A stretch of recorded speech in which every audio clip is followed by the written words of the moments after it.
What is up, Bitcoiners? Welcome to Stacking Sats, the show that demystifies Bitcoin projects and shows you how to build them too. We are finally doing a build. So this week, we're going to be going over the LOKI Rig. In today's segment, we're going to talk about why it's important. We're going to talk about the origins of the LOKI Rig and who started developing on them first. On Wednesday, we're going to be talking with Schnitzel, who is a hash rate heating aficionado or a heat punk, as we're calling ourselves now. He built the Hash Tub, which is a hot tub heated with a Bitcoin miner, and he's built several other hash rate heating projects in the space, specifically the LOKI Rig, which is what we're going to be talking about. We're going to ask him a couple of questions about his LOKI rigs, what he thinks of the technology itself and why he feels it's important. We're going to get his opinions and his takes. It's going to be a lot of fun. And then on Friday, I'm going to break down my LOKI rig and show you all the different component parts that are inside of it, show you the LOKI board itself. I'm going to show you how it all hooks together. And I'm also going to show you how to modify the APW 3++. So that's going to be a little bit of a longer episode than today's episode. And obviously, we'll have a 30-minute interview on Wednesday with Schnitzel. But for today's episode, I just want to give you a little bit of an overview and dive into a little bit of the history. We'll probably go for about 10, 15 minutes. So first and foremost, we have the LOKI Rig. It's this bad boy right here. Obviously, it looks like a S19J Pro because it is an S19J Pro with a couple of differences. You can see that there is only one hash board hooked up, and you can see the power cables going off to the back down there. And then also, it's sliding out. You can see the power supply right there connected to those cables. So super simple. There's not a whole lot to the LOKI build. It's actually one of the easiest configurations of Bitcoin miners out there.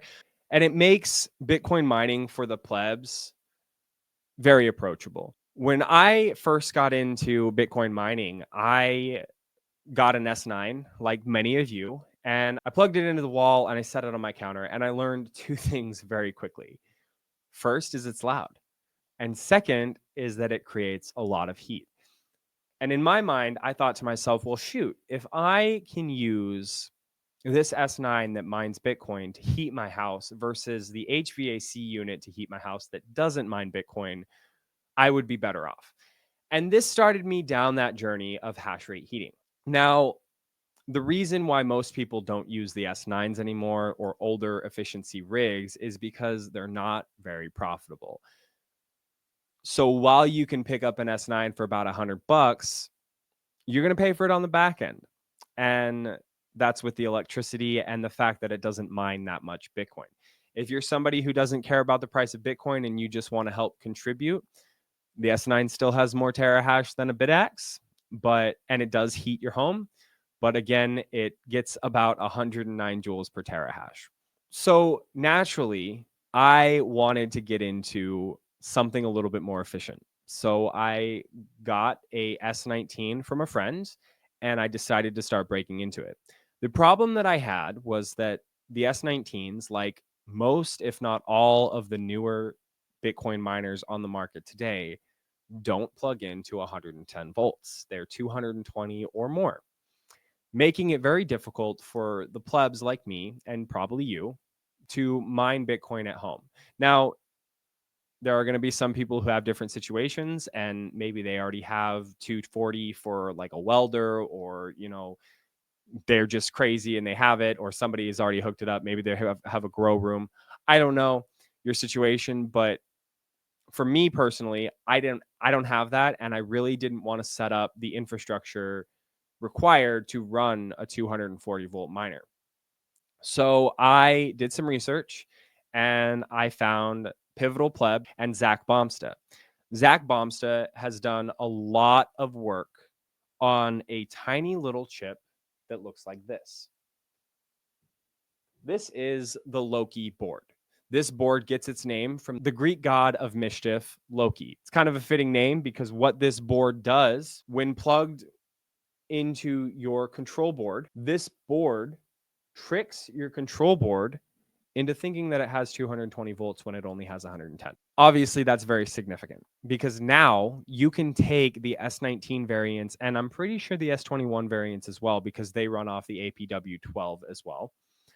You can take these rigs and plug them into a 110 volt power source, giving the ability to mine with newer generation efficiencies and newer generation terahash output, and also not spend $2,000 or more on the electrical infrastructure to run the stock configuration. So before we dive a little bit deeper into the implications of the LOKI rig, I want to pay homage to the pioneers. Obviously, as I mentioned before, Zach Bomstead is the developer of our little LOKI board. Thank you, Zach, for all the work that you've put into that board and the Nord board as well. I also want to say thank you to David Erlacher, the Lux OS engineer who first built the S19 K Pro LOKI variation, which is a triple hashboard LOKI rig that runs off of 110 volts and doubles as a space heater. There's also people like Decentral and Altair and the Mining Syndicate who sell these miners, these LOKI rigs built out, ready to go. You can get the Erlacher, which is this kind of similar to this configuration. You can get the Bit Chimney. There's also Sat Stack and Pleb from Structure.io, who has the Stealth Miner. So I want to just highlight that if you're not a DIYer and you want to just buy one of these configurations, you can buy them. But I think it's more fun to dive into the project itself. So I highlighted the problem. We as plebs don't have the ability to hook up to 240 volts. Those miners made it extremely difficult for us to compete with these large pubcos, these large mining operations. So when the LOKI board came onto market in 2023, the plebs jumped at the chance to get into these newer generation machines. So let's get into some of the considerations that we need to take into account if we're going to build a LOKI rig. First and foremost, what are you going to do with the heat? It's going to put off heat. And if you're not going to use it for mining for a space heater, you're going to want a place to put that heat, generally outside. You'll need to think of how you're going to duct this miner outside. Are you going to just put it in a shed where you're not really worried about it? Are you going to have it inside a room where you're going to have to figure out how to? The best case scenario is something like what I've got going, and I just use it in the studio here for heat when I need the heat. That decision is completely up to you. The second thing you're going to want to think about is the sound. Obviously, it's a Bitcoin miner. It's loud. So you're going to want to do something to mitigate the noise. And generally, that can be done in two ways. First is to underclock the machine. By downloading and installing new firmware, you can generally underclock these miners significantly so that it does reduce the fan speed, which reduces the noise. There's also another option, though, and that option is to install aftermarket fans. You can install something like I've got here on the back, Noctua silent fans, or you can install a AC Infinity fan. If you install the AC Infinity fan, you'll need to install the Nord board as well, also by Zach Bomstead, which allows you to control the speed of the AC Infinity fan based on the temperature of your hash boards. Either way, you're going to want to mitigate the heat and the sound. And so for me, what I've done is, as I said, I'm using the heat in my studio, and I've installed the aftermarket Noctua fans to silent it down, to make it quieter, which significantly helps.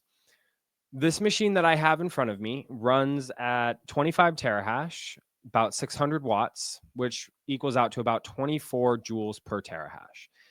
It is a single hashboard miner configuration, and I'm using an APW3++ power supply. On Friday, we're going to be diving into the actual project itself. I'll show you all of the components, like I said, and I'll put it all together in a quick fashion and then give you a build sheet. And I'll also show you how to modify this power supply so that you can use it in your LOKI configuration. There's a couple ways that we can go about it. I'm still trying to flesh that out right now, but expect a fun build out of this machine. And then on Wednesday, again, we're going to be talking with Schnitzel. We're going to talk about the LOKI Rig itself. I'm really looking forward to it, you guys. The LOKI Rig, this rig has changed my life, giving me the ability to mine Bitcoin at 24 terahash and heat my studio, which is generally pretty cold, has been a game changer for me. Why would I use a space heater that doesn't mine Bitcoin when I can use a space heater that does? That's kind of makes sense. So with that, I will catch you guys on the next episode, or the next segment of episode 3, which is the LOKI build. If you enjoyed this segment, please leave a like, comment, subscribe, share it out with your friends, and follow me for more. I'm really excited to go get into some of the other builds that we're going to be doing. With that, we have a lot of work to do. Let's get stacking.